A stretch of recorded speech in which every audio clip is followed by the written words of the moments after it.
कुम्हार और मिट्टी के खिलौना। बहुत समय पहले चुई गांव में एक कुम्हार रहता था। वो हर रोज मिट्टी के बर्तन और खिलौने बनाकर उन्हें बेचने के लिए शहर जाता था। इसी से जैसे तैसे उसका जीवन चल रहा था। हर दिन की तंगी से परेशान होकर एक दिन उसकी पत्नी ने उससे कहा कि मिट्टी के बर्तन बनाकर बेचना बंद करो। अब सीधे शहर जाओ और किसी नौकरी की तलाश करो ताकि हम लोग कुछ धन कमा सकें। कुमार को भी अपनी पत्नी की बात सही लगी रही थी। वह खुद भी अपनी हालत से परेशान था। वह शहर गया और वहाँ जाकर नौकरी करने लगा।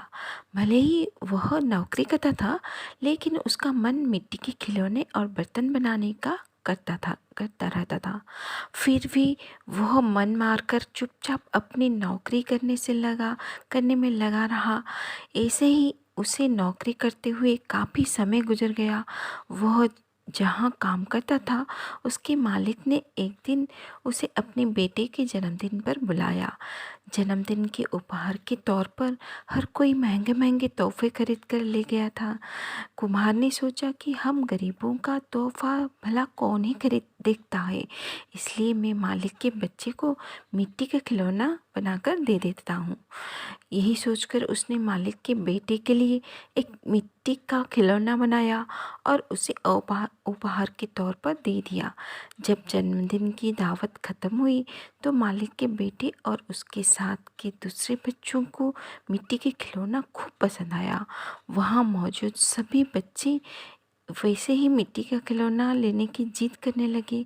बच्चों की जिद देखकर व्यापारी की दावत में मौजूद हर कोई उस मिट्टी के खिलौने की चर्चा करने लगा। हर किसी के मुंह में एक ही सवाल था कि आखिर यह शानदार खिलौना कौन लेकर आया है। तब वहाँ मौजूद लोगों में से एक ने बताया कि उनका नौकर यह खिलौना लेकर आया है। यह सुनकर हर कोई हैरान हो गया। फिर वो सभी कुम्हार से उस खिलौने के बारे में पूछने लगे। सबने एक सुर में कहा कि तुमने इतना महंगा और सुंदर खिलौना कहाँ से और कैसे खरीदा? हमें भी बताओ। अब हमारे बच्चे इसी खिलौनों को पाने की जिद कर रहे हैं। कुम्हार ने उन्हें बताया कि यह कोई महंगा खिलौना नहीं है, बल्कि इसे मैंने खुद अपने हाथों से बनाया है। मैं अपने गांव में पहले यही बनाकर बेचा करता था। इस काम से कमाई बहुत कम होती थी, इसलिए मुझे यह काम छोड़कर शहर आना पड़ा का और अब यह नौकरी कर रहा हूँ। कुमार का मालिक यह सब सुनकर बहुत हैरान हुआ। उसने कुमार से कहा, क्या तुम ऐसा ही खिलौना यहाँ मौजूद हर एक बच्चे के लिए बना सकते हो? कुमार ने खुश होकर कहा, हाँ मालिक, ये तो मेरा काम है। मुझे मिट्टी के खिलौने बनाना खूब पसंद है। मैं इन सभी बच्चों को अभी तुरंत खिलौने बनाकर दे सकता हूँ। इतना कहने के बाद कुम्हार ने मिट्टी जुटाई और खिलौने बनाने में जुट गया। कुछ ही देर में रंग बिरंगे कई सारे मिट्टी के खिलौने बनकर तैयार थे। कुम्हार की यह कलाकारी देखकर उसका मालिक हैरान होने के साथ ही काफ़ी खुश भी हुआ।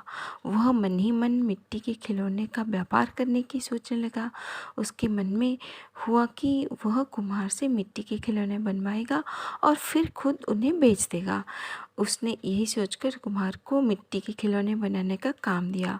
कुम्हार का मालिक उसके मिट्टी के खिलौने बनाने के हुनर से खुश था, इसलिए वो उस व्यापारी ने कुम्हार को रहने के लिए अच्छा घर और मोटी तनख्वाह भी देने का फैसला किया। कुम्हार अपने मालिक की इस पेशकश से काफ़ी खुश था। वह तुरंत अपने गांव गया और परिवार वालों को अपने साथ रहने के लिए लेकर आ गया। खाने की तंगी और पैसे की कमी से जूझ रहा कुम्हार का परिवार आराम से व्यापारी के द्वारा दिए हुए घर में रहने लगे।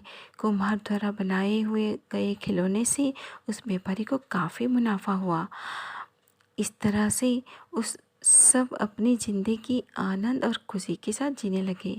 कहानी से सीख, हुनर कभी भी इंसान का साथ नहीं छोड़ता। अगर कोई किसी काम में माहिर है तो उसका वह हुनर उसे मुश्किल परिस्थितियों से बाहर निकाल सकता है।